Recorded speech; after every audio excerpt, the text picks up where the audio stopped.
Good afternoon, owners and investors. My name is Matt Leschber with 1836 Property Management, beautiful Austin, Texas. Most of the videos that we put out there are always real straight-laced and straightforward. Today, we're going to try a little bit different approach to you guys. So instead of telling you how you should do something, we're going to tell you how not to do something. One of the biggest challenges that investors and property managers have is coming together, making sure that there's trust and that everything works smoothly. You guys as owners, I'll be real honest. This is the biggest investment most of you will ever make. You're halfway around the world, or at least in another state, and you're really concerned about the investment, rightfully so. As property managers, we need support, we need collaboration. We also need to be able to do our job. And so when those two things don't meet, we don't get along, whether it's our company or somebody else's. And we're not as productive in helping you reach your goals, which is really the reason both of us are here. So let's take 5 steps and tell you that if you don't want to get along with your property manager, this is exactly what you need to do. Number one, call and set an appointment, spend about an hour on the phone to discuss details that are really nuanced. The tulips that I saw a photo the neighbor sent me about the tulips in front. Those used to be hydrangeas. Why are we not putting hydrangeas anymore? And talk for about 30 minutes.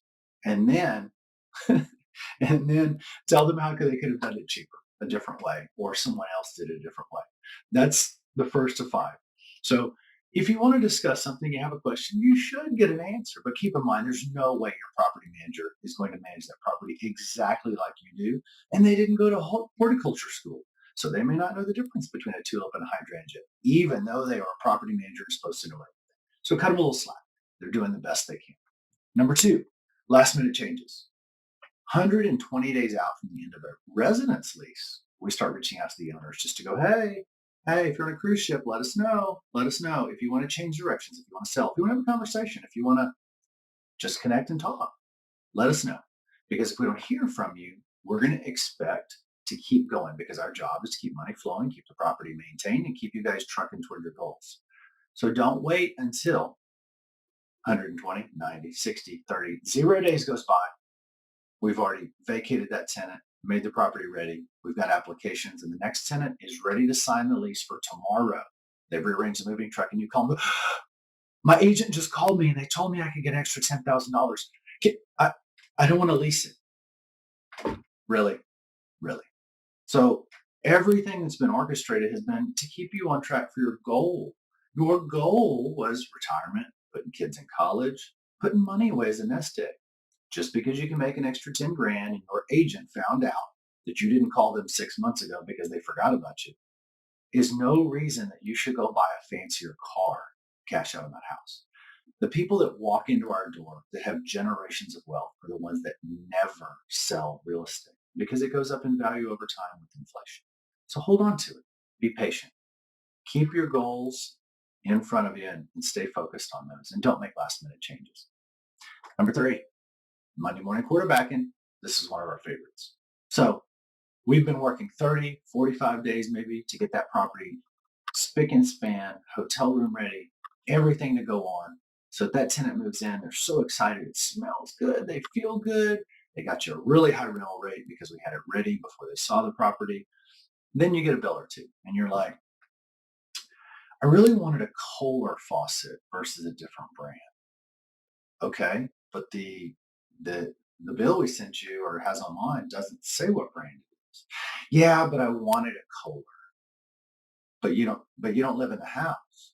Yeah, but I've been thinking about this and that's what I wanted and I'm really upset you didn't ask.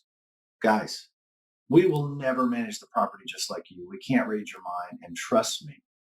We want to match like for like to keep that property in the identical condition, but maybe they don't make that type of sink anymore. So we do the best we can. We use the advice of our vendors that are in the field that do this every day. And we make decisions truly with our heart and soul to get you guys closer to your goals. But I can promise you on Monday morning, everything looks different. And it won't be exactly what you had in your mind, but it will be great. Number 4 or 5, I Googled and found the refrigerator cheaper at Lowe's. I want them to deliver it. Guys, you can Google and find anything cheaper. I could probably get a Groupon to paint a house. It's going to cause immense problems. So step away from the Google. The vendors we use for a reason. So let's just say appliances, for example. If you use our appliance vendor, they will go out there, they'll install the appliance, they'll make sure it's dent free, they'll attach it, really important if there's a water line or electricity, and it's all included in the price, including hauling the old one away. They'll do that while the house is vacant and lock up. Lowe's, Depot, they'll sell you the appliance. It'll be $200 cheaper, maybe 150. Then they hire a third party who doesn't even want to be there. They bring the appliance. Well, who's going to meet them? Somebody has to meet them. Well, the tenants don't want to meet them. They've got jobs. I can't meet them. You're paying us $99 a month for $4 a day. I can't go hang out for a 4-hour window at a property. It doesn't work. So who's going to meet these people? Oh, cousin Fred's going to meet them. Reliable cousin Fred or neighbor Fred. Yeah, they're busy that day. So now we've got an appliance that was dropped off on the front porch. And by the way, it's got a dent. The tenants move in tomorrow, and we don't have a refrigerator because that one's dented. And you don't want it there. You don't want it creates chaos. So guys, you can always find something cheaper on Google, but there's something missing in that package. It's not apples for apples. There's a reason why it's cheaper. That's the reason we use reliable vendors that take care of us and ensure that your tenants have a great experience because we want them to renew. We're not trying to give them the JW Marriott, but we are trying to make sure that they stay at that Marriott every time and never leave. That's what we want for you guys is consistent renewals. Number 5 of 5, doing repairs with Uncle Fred. This is one of our favorites.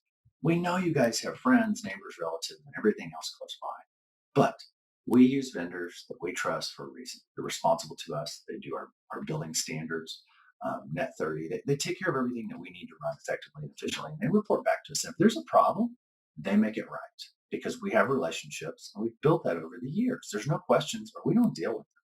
So, Uncle Fred, oh, yeah, he forgot to tell you his truck broke down. So I know he was supposed to get that stinky garbage off the front porch last night before the tenants got there. But you know what? He'll do it next week.